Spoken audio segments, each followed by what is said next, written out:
Good evening everyone, मैं engineer Raghavendra Singh Bhadana आप लोगों के समझ लेकर आ जाऊँ चंबल नदी। आज हम पढ़ने वाले हैं चंबल नदी के बारे में कि भाई चंबल नदी को इतनी विनाशकारी नदी क्यों माना जाता है, भाई क्यों है इस नदी की विशेषता, हम सभी तथ्यों पर जानेंगे। उससे पहले कोटेशन से प्रारंभ करते हैं क्लास को। खुश रहने का मतलब ये नहीं है कि सब कुछ ठीक चल रहा है। खुश रहने का मतलब ये नहीं है कि सब कुछ ठीक चल रहा है। इसका मतलब सिर्फ ये है कि आपने आपके दुखों से ऊपर उठकर जीना सीख लिया है। इसका मतलब सिर्फ ये है कि आपने अपने दुखों से ऊपर उठकर जीना सीख लिया है और लक्ष्य को एक महत्वपूर्ण लक्ष्य मान लिया है, जो कि आपका नौकरी है। तो यहीं से हम क्लास को प्रारंभ करते हैं। आज हम पढ़ने वाले हैं बेटा चंबल नदी। क्या पढ़ने वाले हैं? चंबल नदी। तो सर्वप्रथम ये जानेंगे चंबल नदी का उद्गम कहाँ से हुआ है, कहाँ से ये नदी उत्पत्ति हुई है, क्या इसके मूल नाम है, सभी बिंदुओं पर चर्चा करेंगे। सबसे पहले हम चलते हैं इंदौर। इंदौर में जो मऊ है, मऊ चूंकि किस लिए प्रसिद्ध है बेटा, तो मऊ प्रसिद्ध है बाबा साहब अम्बेडकर की जन्मस्थली है। तो मऊ में बेटा ये ध्यान रखना है जनापाव पहाड़ी है, जनापाव पहाड़ी है मऊ के अंदर, जनापाव पहाड़ी है। और इसी पहाड़ी में एक बाचू पॉइंट है,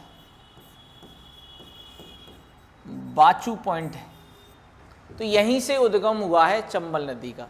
तो सबसे पहला प्रश्न ये है कि चंबल नदी का उद्गम कहाँ से हुआ है। तो चंबल नदी का उद्गम हुआ है मेरे प्यारे छात्रों इंदौर में मऊ तहसील है, जिसका नाम 2003 में अंबेडकर नगर हो गया है। उसी में एक जनापाव नाम की पहाड़ी है, वहाँ पर एक बाचू पॉइंट नाम का एक पॉइंट है, वहाँ से उद्गम हुआ है किस नदी का? चंबल नदी का उद्गम हुआ है। बिल्कुल इस बात का विशेष रूप से ध्यान रखना है, इंदौर जिले में मऊ तहसील जनापाव पहाड़ी और बाचू पॉइंट से उद्गम हुआ है। तो ये नदी उद्गम से ही कुछ जलप्रपात बनाती है। तो हालांकि नदी इस तरह से बहेगी, इंदौर से रतलाम, मंदसौर, नीमच, राजस्थान में आप जानते हैं यहाँ चित्तौड़गढ़ है, चित्तौड़गढ़ है यहाँ पर कोटा है, ठीक है। फिर ये श्योपुर में बहेगी, उसके बाद फिर राजस्थान में, फिर मुरैना में, फिर भिंड में, और अंत में जाके ये इटावा के निकट किस में मिल जाएगी? यमुना नदी में। अब इसके सभी फैक्टों को हम जानेंगे, ठीक है भाई, क्रम बाई क्रम। दोबारा फिर देखेंगे हम चंबल नदी का उद्गम इंदौर में मऊ तहसील में जनापाव पहाड़ी पर एक पॉइंट है बाचू पॉइंट, यहाँ से इस नदी का उद्गम हुआ है। और ये नदी ध्यान रखना इंदौर में 3 जलप्रपात बनाती है।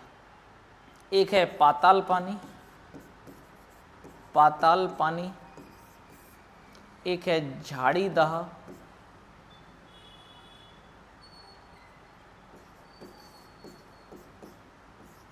झाड़ी दहा, और एक है शीतला माता।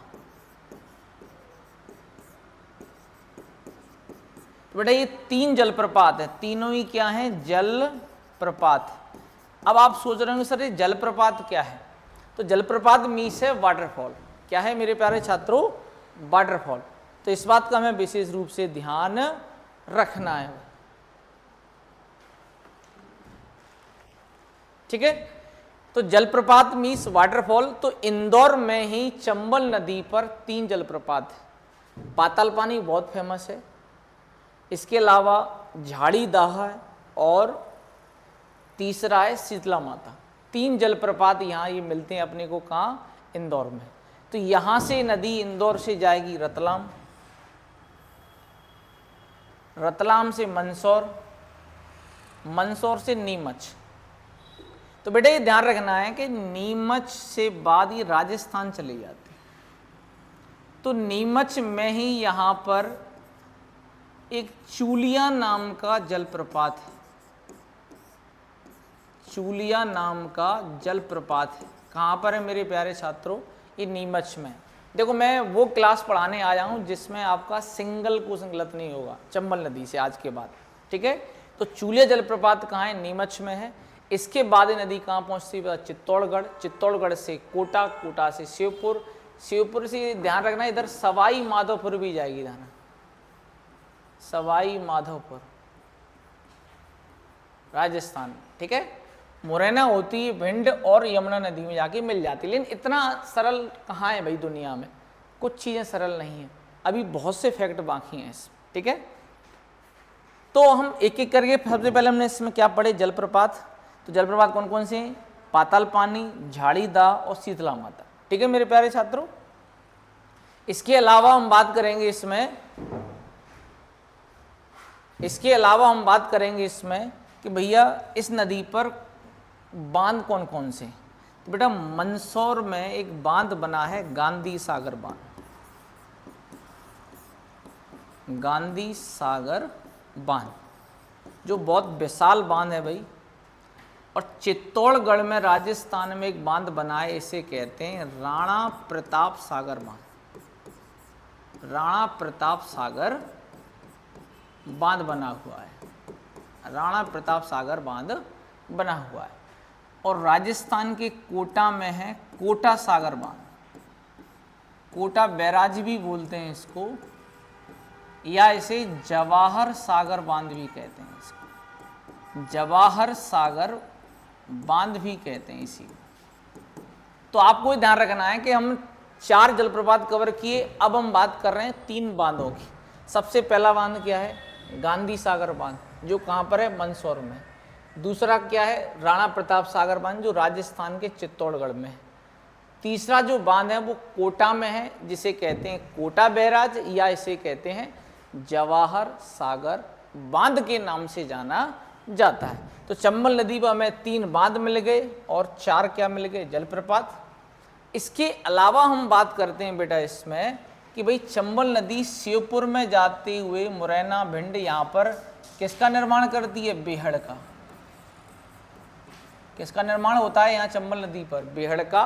तो इन बेहड़ का निर्माण करते हुए नदी यमुना नदी में जाके इटावा के निकट मिल जाती है। तो इटावा के निकट जब मिल रही है ना, तो यहाँ तक की कुल लंबाई कितना है? 965 किलोमीटर, 965 किलोमीटर इसकी कुल लेंथ है। लेकिन बेटा अभी भी चंबल नदी कंप्लीट नहीं है, हमें इसमें बहुत से तथ्य अभी जोड़ना बाकी है।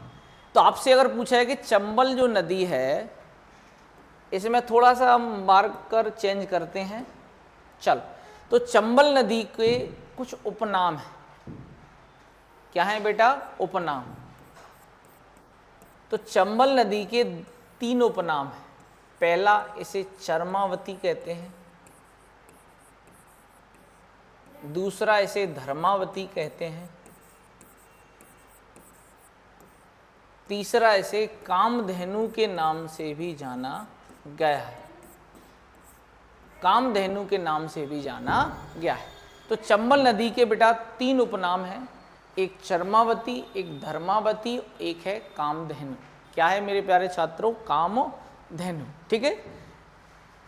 ये इसके उपनाम हो गए, ये 4 इसके क्या हो गए? जलप्रपात हो गए, 3 बांध हो गए। अब और क्या बचा है भाई? तो बेटा मेरा हमेशा सिंपल फंडा होता है, या तो उस गली से नहीं गुजरेंगे तो पता होगा घर किसका है। अर्थात ये हुआ कि या तो हम चंबल नदी नहीं पढ़ेंगे तो उसका कोई भी प्रश्न आपके एग्जाम से बाहर नहीं होगा, इसकी गारंटी देता है हमारा संस्थान, ठीक है। अब हम बढ़ते हैं इसमें आगे भाई, और क्या है? तो सबसे जो मोस्ट है वो है इसकी सहायक नदियाँ। क्या है मेरे प्यारे छात्रों? सहायक नदियाँ। तो सहायक नदियों की हम बात करें तो आप ध्यान रखना विशेष, मैं रेड पेन से इंगित करता हूँ। इंदौर से एक नदी निकली, उज्जैन होते हुए मंदसौर में जाके किस में मिल गई? चंबल नदी में। ये इंदौर में निकली किस पहाड़ी से है? उस पहाड़ी का नाम था काकड़ी वर्डी पहाड़ी। काकड़ी वर्डी पहाड़ी से नदी निकली है, इस नदी का नाम क्षिप्रा है। क्या नाम है मेरे प्यारे छात्रों? क्षिप्रा नदी। तो ये उज्जैन होते हुए मंदसौर में जाकर किस में मिल जाती है, चंबल नदी में मिल जाती है। और क्षिप्रा नदी को बेटा मोक्षदायिनी कहा जाता है। क्या कहते हैं मेरे प्यारे छात्रों, मोक्षदायिनी कहते हैं। इसमें डुबकी लगाने पर लोगों को मोक्ष मिल जाता है। क्या मिल जाता है मेरे प्यारे छात्रों, मोक्ष मिल जाता है। तो आपको ये ध्यान रखना, क्षिप्रा किसकी सहायक नदी है, चंबल नदी की। निकली कहाँ से, इंदौर में काकड़ी बरडी पहाड़ी से निकली है और ये उज्जैन होते हुए मंदसौर में जाकर किस में मिल जाती है, चंबल नदी में। एक सहायक नदी क्लियर। तो क्षिप्रा किसकी सहायक नदी है, कमेंट करके बताएं भाई, कमेंट तो करते ही रहना है भाई, ठीक है। तो क्षिप्रा किसकी सहायक नदी है, चंबल नदी। इसके अलावा बेटा ये ध्यान रखना है हमें कि जो रतलाम है, रतलाम से एक नदी निकली इस तरह से, इस तरह से रतलाम के पिपलौद से, इस नदी का नाम है सिवना नदी। क्या नाम है प्यारे छात्रों, सिवना नदी है इसका नाम। और ये मंदसौर में जाके किस में मिल जाती है, किस में मिल जाती है, ये मंदसौर में जाकर चंबल नदी में। तो बेटा इसी नदी के किनारे पशुपतिनाथ का मंदिर है। पशुपतिनाथ का जो मंदिर है वो कहाँ है अपना, मंदसौर में है। किस नदी के किनारे है, तो सिवना नदी के किनारे है। और सिवना नदी किसकी सहायक नदी है, आपको बिल्कुल खोपड़ी में छेद कर देना है। उसका करेक्ट आंसर है चंबल नदी की सहायक नदी है। और सिवना निकली कहाँ से, तो रतलाम के पिपलौद से जो अपने को आंकड़े मिले हैं, ठीक है। तो सिवना हालांकि राजस्थान में बहेगी, राजस्थान से मंदसौर में आएगी, ये ध्यान रखना विशेष। तो ये ध्यान रखना कि सिवना नदी के किनारे पशुपतिनाथ का मंदिर है और ये किसकी सहायक नदी है, चंबल की सहायक नदी है। तो हमें दो नदियां क्लियर हुई, सिवना और क्षिप्रा नदी, ठीक है भाई। इसके बाद हम बढ़ते हैं कहाँ बेटा, देवास। देवास में एक बागली गांव है, हालांकि अब तो इसको जिला बनाने की बात चल रही है। देवास में एक बागली गांव है, यहाँ से एक नदी गुजरती है ऐसे छमछम करती हुई ऐसे। इस नदी का नाम है काली सिंध। क्या नाम है मेरे प्यारे छात्रों, काली सिंध। तो आपसे अगर पूछा है कि काली सिंध किसकी सहायक नदी है, तो काली सिंध जो है चंबल की सहायक नदी है, लेकिन निकली कहाँ से, तो देवास के बागली गांव से। कहाँ से निकली है मेरे प्यारे छात्रों, देवास के बागली गांव से एक नदी का उद्गम हुआ है, उसे काली सिंध कहते हैं। ये नदी शाजापुर आगर मालवा में बहते हुए सीधा राजस्थान में जाकर चंबल नदी में मिल जाती है। किस में मिल जाती है, चंबल नदी में। तो काली सिंध किसकी सहायक नदी है, बिल्कुल जवाब देते चलें फटाफट मेरे साथ। तो काली सिंध किसकी सहायक नदी है, तो आपको ध्यान रखना है बेटा, काली सिंध जो है चंबल नदी की सहायक नदी है, ठीक है भाई। इसके बाद हम और आगे बढ़े तो बेटा हमें यहाँ सीहोर में एक आष्टा तहसील है। सीहोर में एक आष्टा तहसील है, यहाँ से एक नदी निकलती है इस तरह से छमछम करती हुई ऐसे। ये नदी बहुत इम्पोर्टेंट है इस तरह से। तो इस नदी को बेटा क्या कहते हैं, तो इसको बोलते हैं पार्वती नदी। क्या कहते हैं बेटा, इस नदी को पार्वती नदी कहते हैं। और ये जो पार्वती नदी है वो सीहोर से निकली है, सीहोर के आष्टा से होते हुए भोपाल गुना होते हुए शिवपुर में जाके किस में मिल जाती है, चंबल नदी में जाकर मिल जाती है। बेटा क्रम से देखते चलो बेटा, पहले हमने पढ़ी सिवना, फिर हमने पढ़ी क्षिप्रा, क्षिप्रा के बाद पढ़ी हमने काली सिंध, काली सिंध के बाद पढ़ी हमने पार्वती। ये सभी जो हैं क्रम से हैं और विथ जिले हैं बेटा। कोई भी टीचर आपको इस तरह से नहीं पढ़ा पाएगा, इसके लिए पर्सनल मेहनत चाहिए जो मैंने की है, और उसी का फल आपको मिलने वाला है, ठीक है भाई। तो ये पार्वती नदी भी कहाँ जाके मिल जाती है, शिवपुर में। और किस नदी में मिल जाती है, जल्दी बताएं। तो ये किस में मिल जाती है बेटा, तो ये मिल जाती है चंबल नदी में। इसके अलावा इधर से बेटा राजस्थान में एक कुंभलगढ़ है, कुंभलगढ़ पड़ता है राजस्थान। तो यहाँ से एक नदी आती है इस तरह से राजस्थान में, इस नदी को बनास नदी कहते हैं। क्या कहते हैं मेरे प्यारे छात्रों? बनास नदी के नाम से जाना जाता है। और श्योपुर से एक नदी निकली है जिसे कहते हैं सीप नदी। क्या कहते हैं मेरे प्यारे छात्रों? उसे कहते हैं सीप नदी। तो सीप नदी, चंबल नदी और बनास नदी का यहाँ त्रिवेणी संगम है राजस्थान में। श्योपुर से थोड़ा सा ऊपर है और राजस्थान में जाकर ये क्या है? त्रिवेणी संगम है। क्या है मेरे प्यारे छात्रों? त्रिवेणी संगम है। कहाँ पर है ये? राजस्थान में। इसे रामेश्वर संगम बोलते हैं। इसको क्या कहते हैं? इसको रामेश्वर संगम कहा जाता है। दोबारा मेरी बात को ध्यान से सुने, कुछ नहीं है, ज़्यादा हार्ड नहीं है। मध्य प्रदेश के श्योपुर से निकली सीप नदी और राजस्थान से आई बनास नदी, इधर से आई चंबल नदी, तीनों मिल गई राजस्थान में, सवाई माधोपुर के आसपास वाले बेल्ट में। जब ये मिल जाती नदी दोनों तीनों, तो उसे बोलते हैं त्रिवेणी संगम। और उस संगम को नाम दिया गया है रामेश्वर त्रिवेणी संगम। तो आपसे क्वेश्चन ये आ सकता है कि रामेश्वर त्रिवेणी संगम किस नदी पर स्थित है? तो आपको लगाना है चंबल, सीप और बनास नदी का संगम है। और ये कहाँ स्थित है? राजस्थान में। ठीक है मेरे प्यारे छात्रों। इसके बाद एक नदी बहुत फेमस रही है जो शिवपुरी के पठार से निकली है। इसे कहते हैं क्या? कूनो नदी कहते हैं। और ये नदी, ये भी ध्यान रखना, किसकी सहायक नदी है? कूनो नदी किसकी सहायक नदी है? चंबल की। और बेटा इसी कूनो नदी पर बनाया गया है कूनो राष्ट्रीय उद्यान। कूनो राष्ट्रीय उद्यान क्या बनाया गया है? कूनो राष्ट्रीय उद्यान, नेशनल पार्क बनाया गया है। और कूनो राष्ट्रीय उद्यान, ध्यान रखना, ये कब बना है? 2018 में।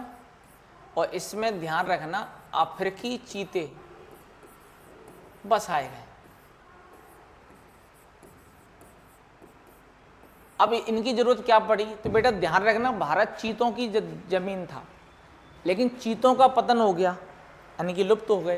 तो इसलिए ध्यान रखना, सबसे पहले बोत्सवाना से मंगाए गए, नामीबिया से मंगाए गए, दक्षिण अफ्रीका से मंगाए गए। इन देशों से मंगाए गए चीते कहाँ बसाए गए हैं? कूनो राष्ट्रीय उद्यान में।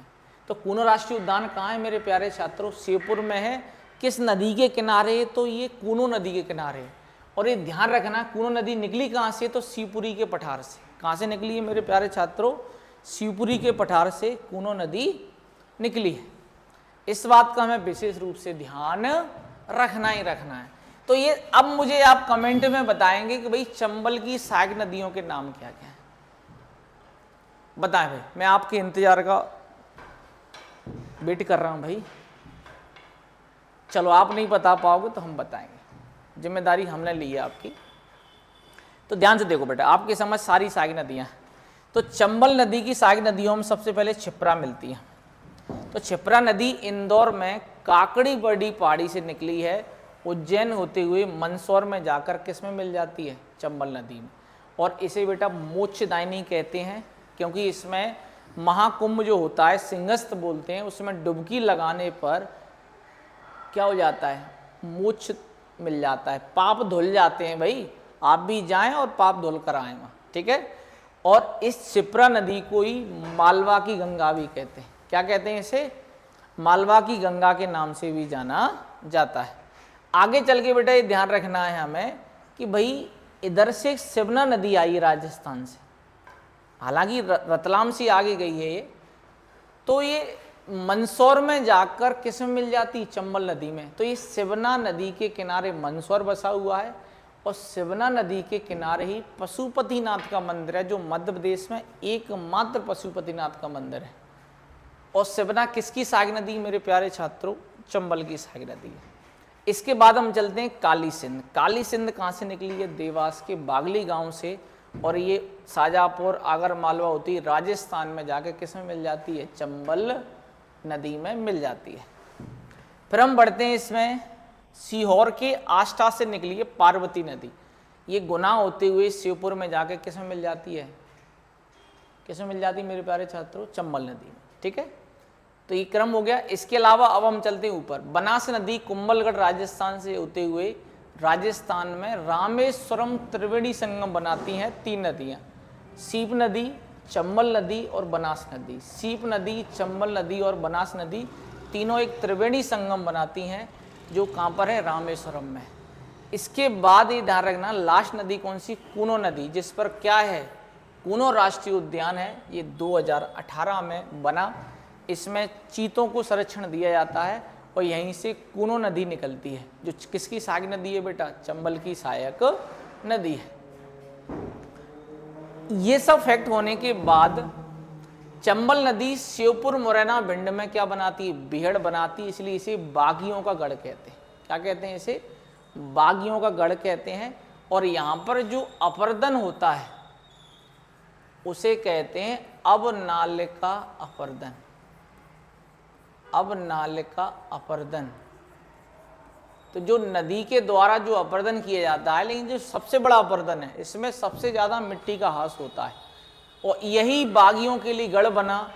आपने इसमें बागियों के नाम सुने होंगे, जैसे डाकू मोहर सिंह थे, ठीक है, पान सिंह तोमर थे, एक निर्वत सिंह गुज्जर जो थे उनका भी बड़ा नाम सुना था, इसी बेल्ट में रहे। उन पर तो बताते हैं भैया AK-47 बंदूक हुआ करती थी, बहुत बड़े स्तर पर लाइव टेलीकास्ट चलता था भैया उस समय।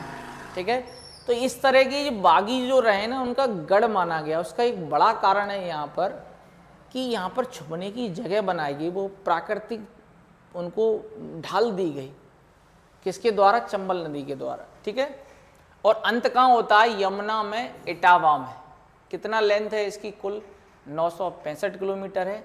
और ये नदी, ध्यान रखना, राजस्थान और मध्य प्रदेश की सीमा रेखा बनाती है, राजस्थान मध्य प्रदेश की सीमा रेखा बनाती है। और ये मध्य प्रदेश की भी उत्तरी सीमा का निर्माण करती है, मध्य प्रदेश की उत्तरी सीमा का निर्माण भी यही नदी करती है। इस बात का हमें विशेष रूप से ध्यान रखना है। इसके अलावा हम बात करें बेटा, और हमें क्या ध्यान रखना है इसमें, और हमें ये ध्यान रखना है इसमें कि भाई ये नदी जो है, इस पर मुरैना में घड़ियाल संरक्षण केंद्र बनाया गया है। क्या बनाया गया है मेरे प्यारे छात्रों, मुरैना में, मैं यहाँ लिख रहा हूँ देवरी घड़ियाल, देवरी घड़ियाल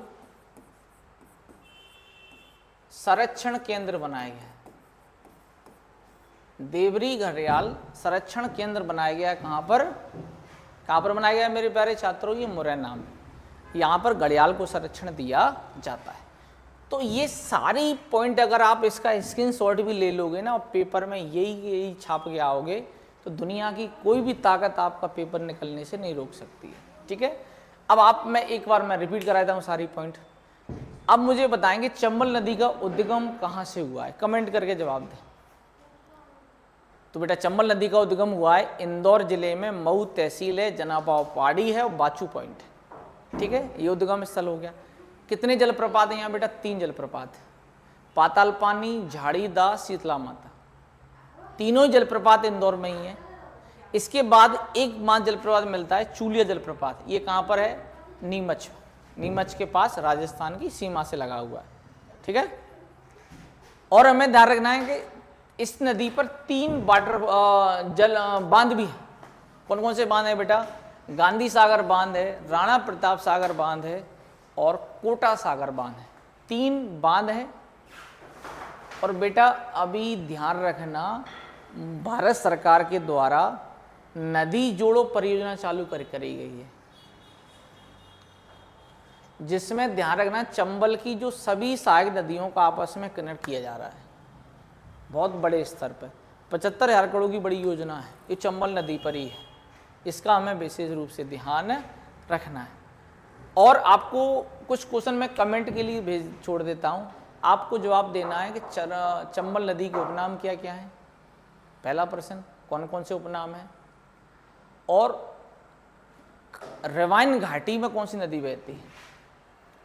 यानी कि रेवाइन लैंड, क्या ध्यान रखना है, रेवाइन लैंड कौन सी नदी बनाती है? रेवाइन लैंड कौन सी नदी बनाती है? ये भी अपना प्रश्न है, ठीक है, विशेष रूप से ध्यान रखना है, ठीक है। और पार्वती किसकी सहायक नदी है? काली सिंध जो है उद्गम कहां से हुआ है? त्रिवेणी संगम को किस नाम से जाना जाता है और त्रिवेणी संगम में कौन कौन सी नदियों का संगम है? इन सभी के आपको जवाब देना है, कमेंट करना है। अगर आपको मेरी मेहनत में कुछ भी लग रहा है कि मैं मेहनत कर रहा हूँ आप लोगों के लिए, तो क्लास को लाइक करें, शेयर करें, सब्सक्राइब करना बिल्कुल ना भूलें। जय हिंद, जय भारत, जय भारत माता।